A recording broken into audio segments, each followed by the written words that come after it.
پاکستان کی تاریخ میں ایک ایسا بھی وقت تھا جب ملک ایک بہت بڑے بحران سے گزر رہا تھا اور اس بحران کو حل کرنے کے لیے ایک ایسے شخص کو بلایا گیا جو ملکی سیاست سے ہزاروں میل دور ایک سفارت کار کی زندگی گزار رہا تھا۔ یہ کہانی ہے پاکستان کے تیسرے وزیر اعظم محمد علی بوگرا کی اور ان کے اس منصوبے کی جو تاریخ میں کہیں کھو گیا۔ اور یہی بات ہمیں ایک بہت بڑے سوال کی طرف لے آتی ہے، کیا واقعی ایک شخص کا ایک آئیڈیا کسی پوری قوم کی تقدیر بدل سکتا ہے؟ تو اس پوری کہانی کو سمجھنے کے لیے ہم سب سے پہلے دیکھیں گے کہ کیسے ایک سفارتکار کو اچانک ملک کی ذمہ داری سونپی گئی۔ پھر ہم اس آئینی بحران کو سمجھیں گے جس نے ملک کو جکڑ رکھا تھا اور جانیں گے کہ بوگرا فارمولا اس کا حل کیسے تھا۔ اس کے بعد ہم دیکھیں گے کہ اقتدار کی سیاست نے اس امید کو کیسے توڑا اور آخر میں اس اہم سوال پر بات کریں گے کہ اگر ایسا ہوتا تو کیا ہوتا۔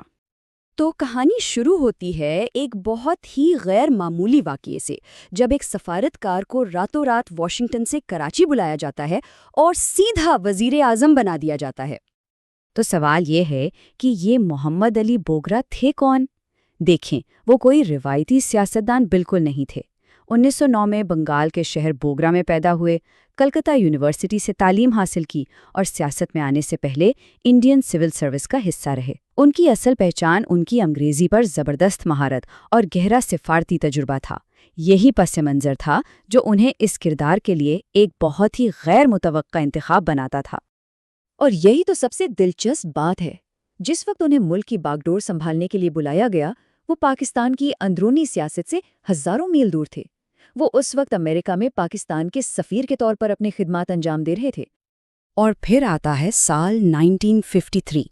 یہ وہ وقت تھا جب ملک میں سیاسی انتشار اور آئینی بحران کی ایک آگ لگی ہوئی تھی، اور تبھی گورنر جنرل غلام محمد نے ایک ایسا قدم اٹھایا جس کی کسی کو توقع نہیں تھی۔ انہوں نے امریکہ میں تعینات سفیر محمد علی بوگرا کو اچانک پاکستان کا وزیر اعظم مقرر کر دیا، یعنی ایک سفارتکار کو سیدھا سیاست کے طوفانی سمندر میں اتار دیا گیا۔ تو بوگرا صاحب کو جس چیلنج کا سامنا تھا وہ کوئی چھوٹا موٹا چیلنج نہیں تھا، یہ ایک بہت بڑا آئینی بحران تھا، اور اس کا اصل مقصد مشرقی اور مغربی پاکستان کے درمیان بڑھتی ہوئی خلیج کو ختم کر کے اتحاد قائم کرنا تھا۔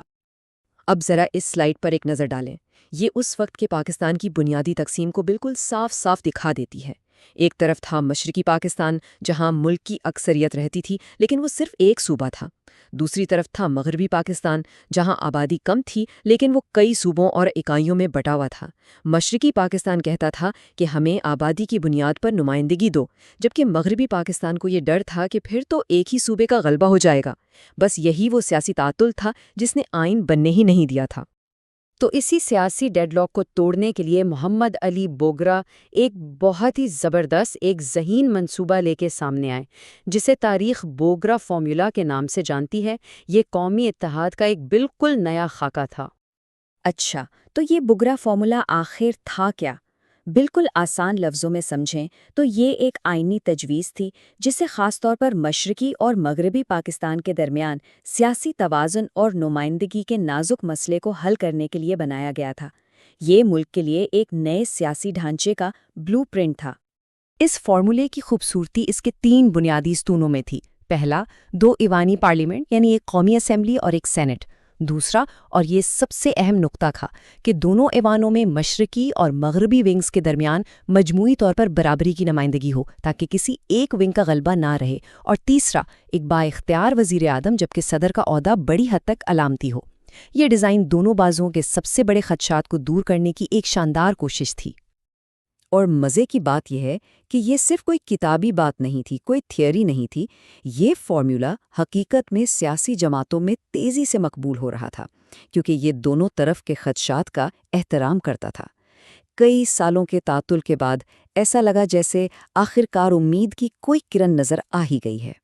لیکن جہاں امید ہوتی ہے وہاں اکثر سیاست بھی آ جاتی ہے، اور پاکستان کی تاریخ میں تو ہم نے یہ اکثر دیکھا ہے کہ سیاست امید پر حاوی ہو جاتی ہے۔ بس یہیں سے ہماری کہانی کا رخ بدلتا ہے، اقتدار، سیاست اور ایک عظیم منصوبے کی برطرفی۔ پھر آیا 1955 اور اقتدار کی شطرنج کی بساط پر ایک بہت بڑی تبدیلی آئی۔ گورنر جنرل غلام محمد کی جگہ اسکندر مرزا نے لے لی، اور اس ایک تبدیلی نے سیاسی منظرنامے کو مکمل طور پر بدل کر رکھ دیا۔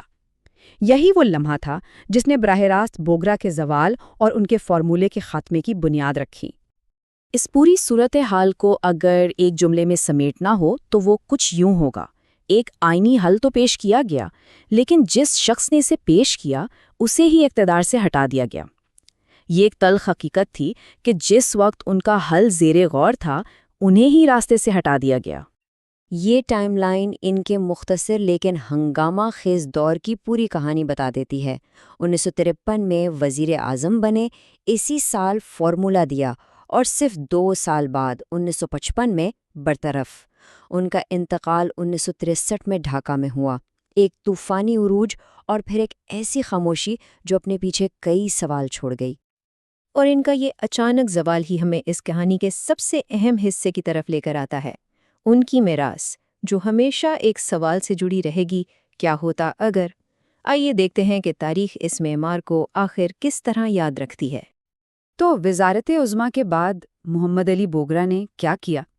وہ اقتدار کی چکا چوند سے نکل کر واپس اپنی اصل دنیا میں لوٹ گئے، سفارت کاری کی دنیا میں۔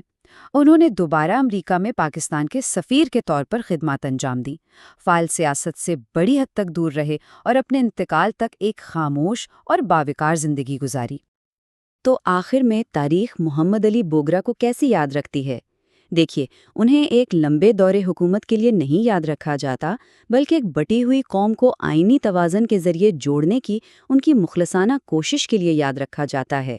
ان کی پہچان ان کے فارمولے کی ناکامی نہیں، بلکہ اس کے پیچھے کی شاندار سوچ اور نیت ہے۔ اور یہ پوری کہانی ہمیں آخر میں ایک بہت بڑے اور شاید سب سے اہم سوال پر لا کر چھوڑ دیتی ہے: اگر بوگرا فارمولہ اپنا لیا جاتا تو کیا پاکستان کی آئینی تاریخ کا راستہ کچھ اور ہوتا؟ اس کا جواب تو تاریخ کے صفحات میں کہیں گم ہے، لیکن یہ سوال آج بھی اتنا ہی اہم ہے۔